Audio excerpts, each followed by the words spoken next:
நல்லா கேளுங்க. நான் ஊழியத்தில் பார்த்து நல்லா கேளுங்க. எங்கள் அப்பா பாஸ்டர் கிடையாது, எங்கள் அம்மா பெரிய மியூசிஷியன் கிடையாது. நாங்கள் ஜெனரேஷன், இந்துலேருந்து ரஞ்சிக்கப்பட்ட ஜெனரேஷன்.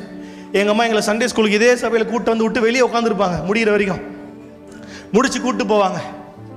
அப்படி தான் அற்பமாய் சாதாரணமாக எங்கேருந்து சிட்கோ நகரில் இருந்தோம். நாங்கள் சிட்கோ நகர்லேருந்து நடந்து வருவோம்.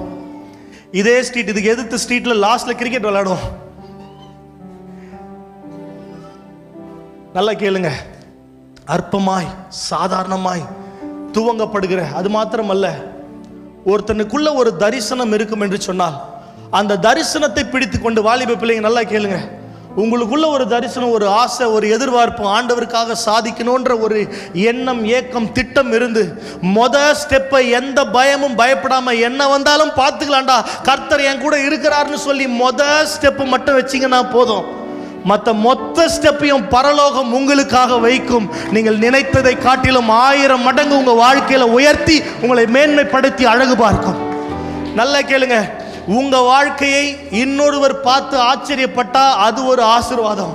ஆனா உங்க வாழ்க்கையை பார்த்து நீங்களே ஆச்சரியப்பட்டீங்கன்னா அது பேலான ஒரு பெரிய ஆசீர்வாதம்.